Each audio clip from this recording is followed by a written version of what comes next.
Speaker comes from Florida. Thanks to the Affordable Care Act, the Obamacare, Chris Turner is no longer being punished by her insurance company for a crime that was committed against her.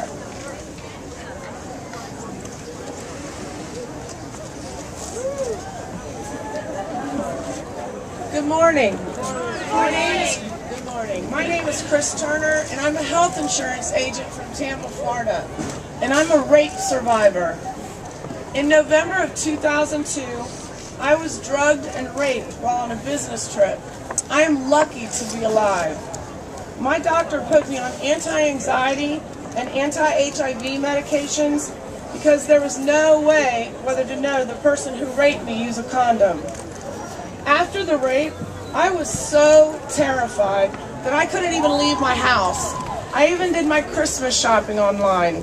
I finally stepped out of the house after about a month to meet with a therapist and ended up getting counseling for about a year, which helped me work through my fears. Some months later, I found myself without health insurance. Having worked in the health insurance industry for years, I was worried about applying for a new individual policy. I know how the system works. If you're rejected for coverage once, it can put a black spot on your insurance record forever and prevent you from getting health insurance coverage. So I started making calls to the insurance underwriters to pose my own story as a hypothetical applicant to see what would happen if I tried to get a new insurance policy in the individual market.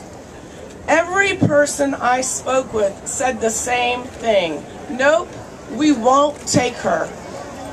In order for this hypothetical applicant, a victim of rape, to be eligible for insurance coverage, she would have to be out of counseling from 1 to 2 years and receive negative HIV tests for 2 to 3 years before they would consider me.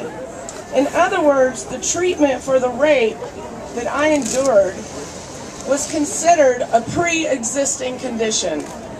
My only option was to get insurance coverage in the Florida's high-risk insurance pool.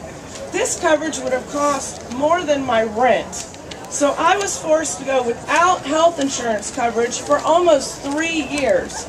I had to pay for everything on my own, the counseling, the antidepressants, and all my other health needs. This whole time, I was still working in the health insurance field. Every day, I sat with clients explaining how their policies worked, and the fact that I did not have coverage myself was a big dark secret. I was only able to get health insurance after I married my husband, and he eventually got a job that included coverage for spouses. The day that I finally had health insurance again was so fantastic.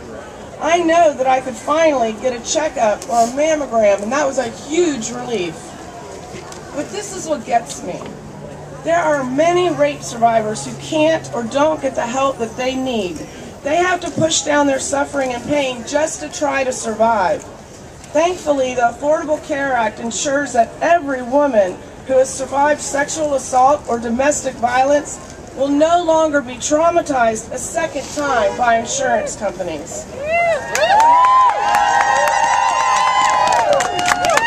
The ACA makes it illegal for insurance to consider rape or domestic violence a pre-existing condition, and it makes sure that no one is denied coverage because of any pre-existing condition, and that everyone is able to get the much help she or he needs and deserves. Thank you very much.